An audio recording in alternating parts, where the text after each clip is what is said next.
Hey everyone, this is Daniel the Paladin with Christian Adventure Gamer. I'm here at Gen Con 2024 and I'm at the Weird City Games booth, and Ryan's going to show us their new game, March of the Ants. Welcome to March of the Ants. In March of the Ants, each player plays their own unique ant colony that's going to explore and build this shared meadow space. So here on your player nest, we break down the entire round structure for you, and like an ant nest, our round is structured with a worker phase, a soldier phase, and a queen phase. The worker phase is when you're going to take your actions.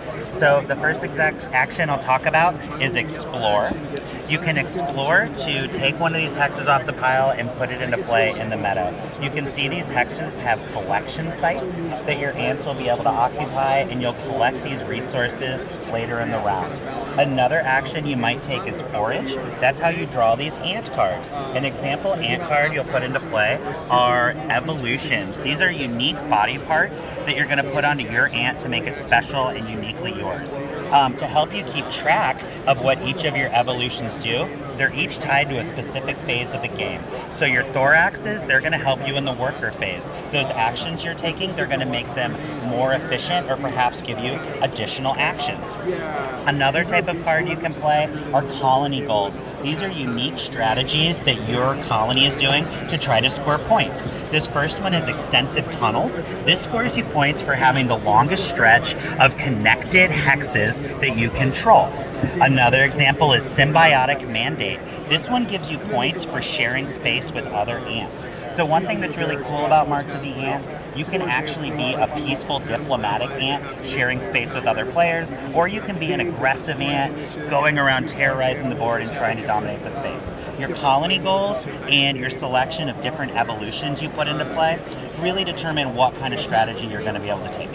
So you'll see these cards you play, they each have a cost. They are paid in either larvae from your nest or ants from in the meadow.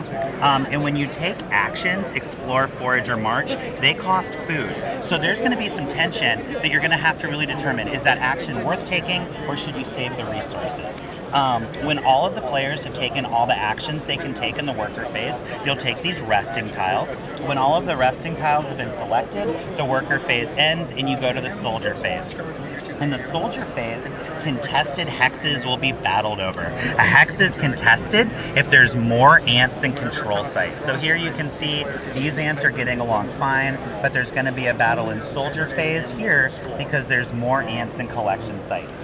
The head evolutions that you put into play, these help you in battle and make your ants more ferocious. Then you'll have your queen phase. This is when you collect your resources, feed your ants, and plan for the next round. Abdomens help you with that, and each abdomen you have in play makes your food feed one additional ant.